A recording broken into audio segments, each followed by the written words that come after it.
epizodē pastāstīšu par sievietēm laikā no 16.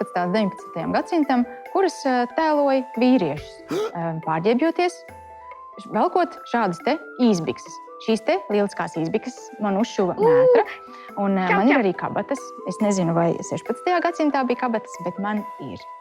Nu, lūk, iedomāsimies, ir 16. gadsimts, tiek rakstītas operas un teātra izrādes, un jums iespējams šķiet, ka uz skatuves spēlē gan vīrieši, gan sievietes.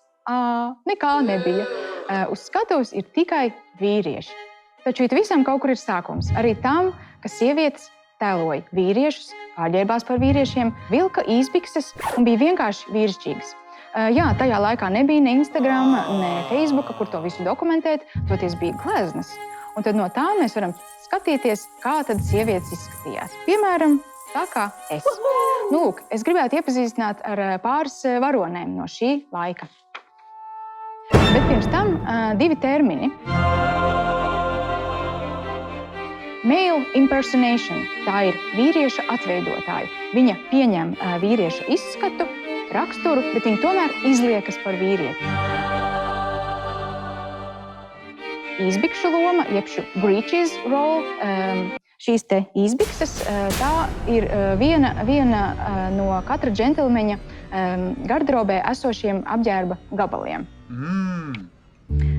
Tātad, sākšu ar sievieti vārdā Mademoiselle de Maupin. Neesmu droši, vai es izrunāju šo pareizi, bet tā kā viņa jau sen ir jau citā saulē, es domāju, ka viņa nedusmosies.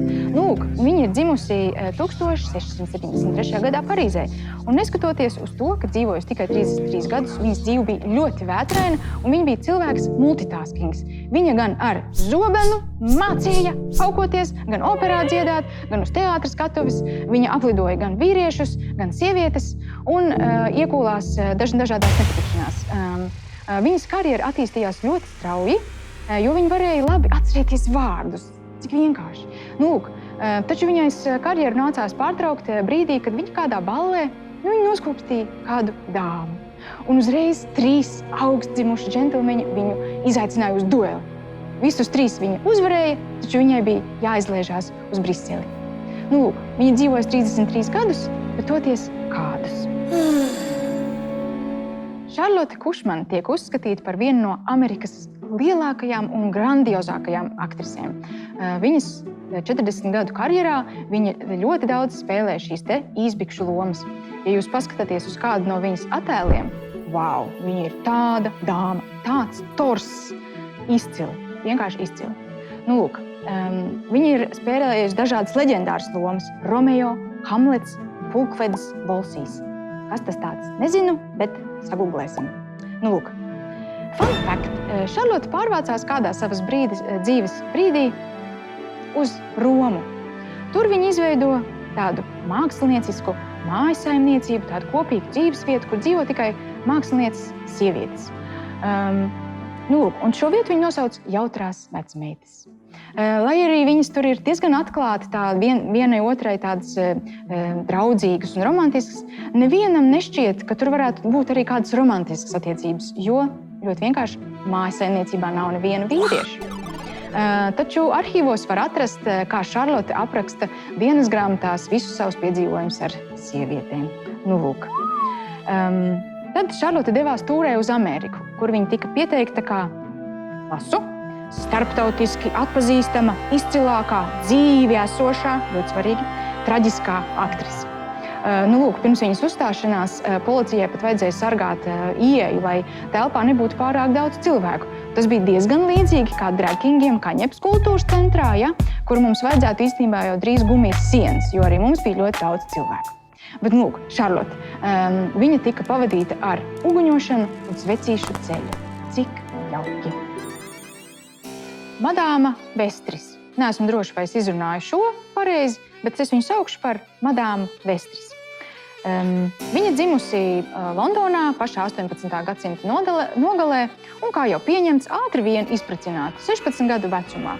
Tomēr viņas vīrs nolēma, ka viņam varbūt vajag jaunu, varbūt vēl jaunāku sievu, un no viņas šķīrās ātri vien. Bet viņa paturēja šo uzvārdu, jo jau ar šo uzvārdu bija jau tikusi šādā tādā atpazīstamības augstumā. Lūk, ko es gribēju par viņu pastāstīt. Īpaši popularitāti viņa iegūta tāpēc, ka viņai bija tieši tāda. Un viņai bija arī ļoti skaistas kājas.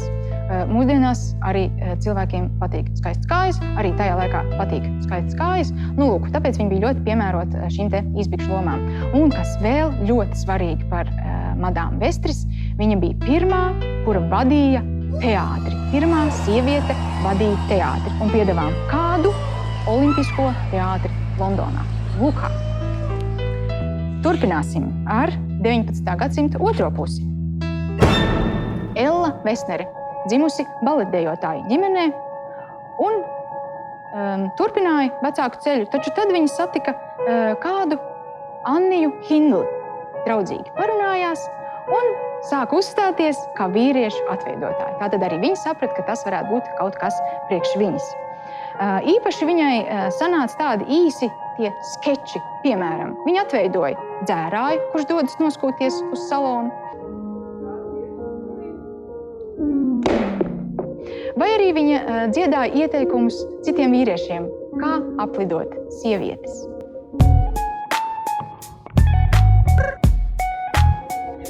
Dzīves noslēgumā viņa lūdza tikt apglabāta savā vīriešu tērpā. Annija Hindla, cilvēks ar lieliskām PR prasmēm.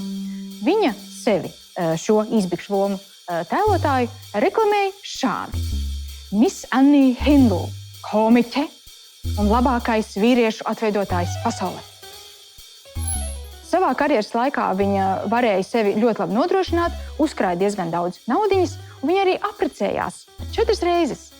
2 reizes ar vīriešiem un 2 reizes ar sievietēm. Un šo tēmu es labprāt beigšu ar Bessiju Bonhilu. Viņa sevi slavēja un sauca kā vienīgo un kā pirmo un kā lieliskāko vīriešu atveidotāju. Es arī gribētu nedaudz šeit palielīties. Es arī esmu pirmais.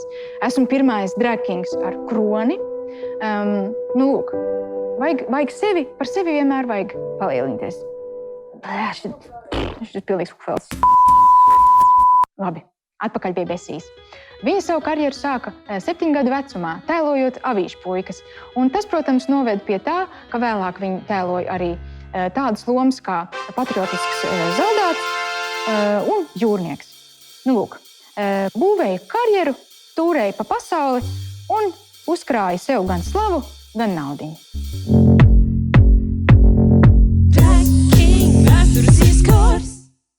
Paldies, ka skatījāties. Ar jums kopā bija Emanuels Lampā. Tiksimies jau 3. epizodē, kur es jums stāstīšu par to, kā sākās mūsdienu drakingi. Atā!